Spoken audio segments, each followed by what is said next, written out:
ไปดูอันห้องคอมสองอยู่ใส่อยู่ชั้นสองโดย เพิ่นเรียนปีใด เรียนปีหนึ่งเพิ่นนี่ ปีหนึงคือกันเรียนภาคเนี่ย เขาเรียนกันค่ะเรียนกันเรียนค่ะกันอ่ะ เรียนกันภาคไปหาหมู่ก่อนละไปเรียนกันเลย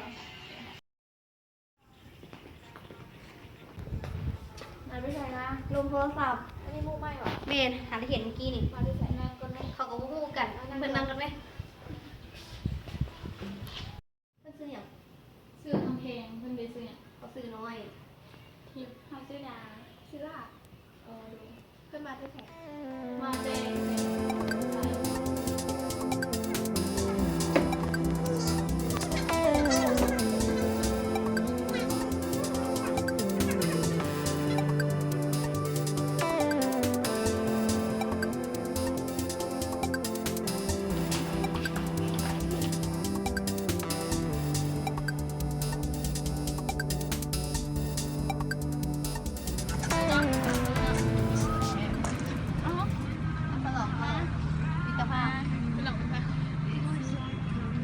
มือเนี่ยเนี่ยมือเนี่ยเนี่ยนี่เป็นยังบุได้ซ้ำยังบุได้ซ้ำเราจังเลยกินเนี่ยเราไปเบิ่งเมียนกัน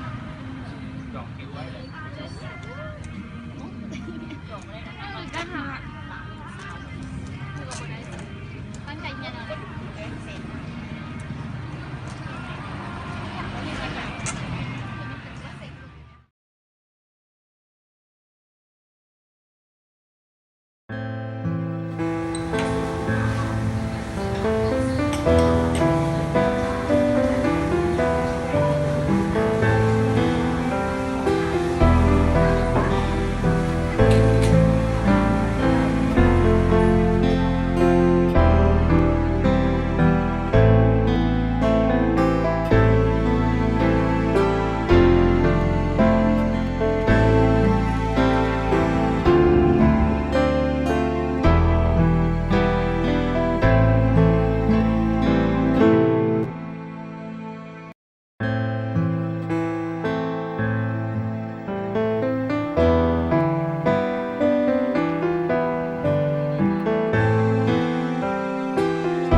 สูอีแพงก็ไม่แต่ว่าไม่ถึงมันคนสามมือ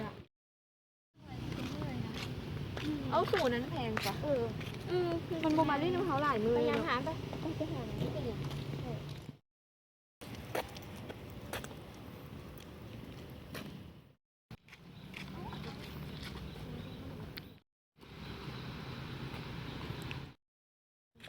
เด็กงูก็ยังคิดอ่ะเขาต้องไปว่ากันมาแหละป่าไปซีเจอเรื่องสิเกิดเรื่องไปว่ามัน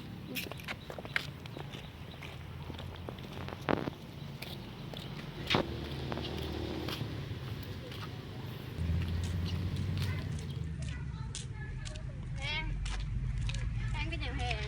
แพงเป็นอย่างบ่เข้ากับสื่อดอกเป็นอย่าง